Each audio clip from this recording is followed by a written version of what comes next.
Amis, bonjour à tous et à toutes et bienvenue à ce rendez-vous spirituel quotidien, une petite capsule sur le temps de carême. Installez-vous bien, que l'Esprit Saint nous éclaire, cet esprit dont nous avons besoin pour traverser les jours et les nuits de ce temps de combat, qui est un temps où nous nous mettons aux côtés de celui qui a travaillé pour nous, le travail de la rédemption, le salut, un travail qui attend, qui demande de notre part, non pas la tristesse, mais plutôt la reconnaissance, la joie, et que les autres, à travers notre façon de vivre ce temps de carême, se rendent bien compte de la profondeur, de la grandeur, de la richesse du mystère qui est derrière la mort, la passion, la mort et la résurrection de notre Sauveur. Alors disons tout d'abord que le temps de carême n'est pas un temps de tristesse ou alors un temps de chagrin, de dépression.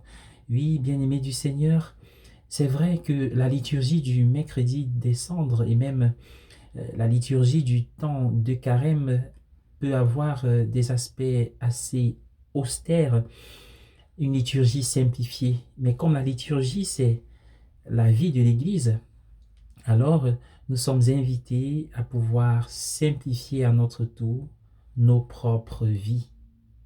Le temps de carême, c'est un temps de retour à notre cœur. Comme dit l'Écriture, revenez à moi de tout votre cœur. Oui, oui, frères et sœurs, peut-être le fait de revenir à son cœur est notre unique manière de pouvoir vivre avec nous. Car finalement, beaucoup ne vivent pas avec eux, ils vivent souvent en dehors d'eux. N'est-ce pas? Tendus vers les réalités, les souffrances, les inquiétudes, ou alors les distractions. Nous vivons même parfois sans nous. Ils ne nous reconnaissons pas à la fin.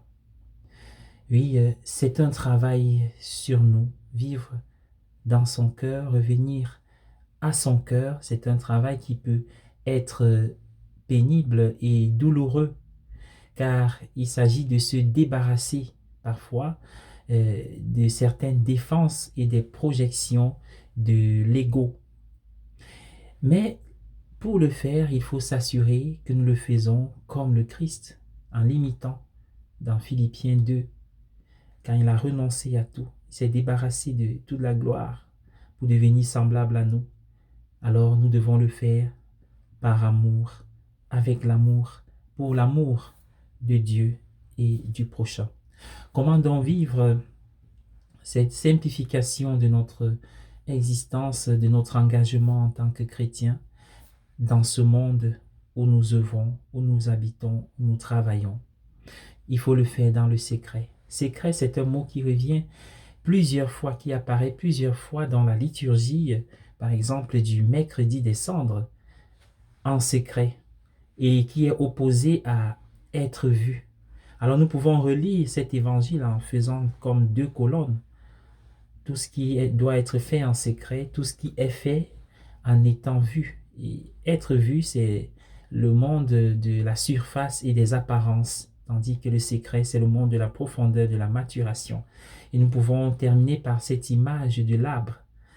L'arbre a deux parties, cette partie visible, le tronc, mais il y a la partie invisible qui est constituée des racines. Un arbre qui n'a pas profondément les racines enfouies sous le sol, dans la terre, est un arbre qui peut s'écraser dès la première tempête. En fait, il ne s'écrase même pas parce que il n'a même pas pu pousser. Alors, sans la vie du secret, de la profondeur, alors nous ne pouvons pas avoir l'assurance de la croissance, mais aussi de la résistance face aux épreuves, car elles existent dans nos vies. Alors, bien-aimés du Seigneur, il s'agit finalement de comprendre que la vie du silence intérieur, de maturation, c'est une vie où il y a l'obscurité, la vie de l'apparence et la vie publique, avec la lumière, le mouvement, le bruit. Il faut pouvoir arriver à une fusion, à une communion, à une unité entre ces deux vies, sans privilégier l'une au détriment de l'autre, mais les harmoniser dans un sens, c'est-à-dire pouvoir vivre dans la vie extérieure de l'apparence à partir de notre vie intérieure qui est primordiale.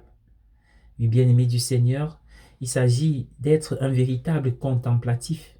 Le vrai contemplatif, ce n'est pas celui qui trouve simplement urgent de revenir à son cœur, de se refermer. C'est celui qui trouve urgent de se refermer, de revenir à soi, à son cœur, mais aussi urgent de sortir pour aller à la rencontre de l'autre.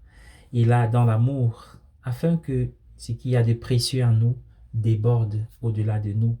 Et comme dit ce proverbe africain qui se retrouve dans plusieurs cultures aussi, les mots dénoncent, démontrent ce que nous voulons être, tandis que les actions dénoncent ou démontrent ce que nous sommes. La lecture, la prière, l'aumône. Allons-y, soyons unis et bénis.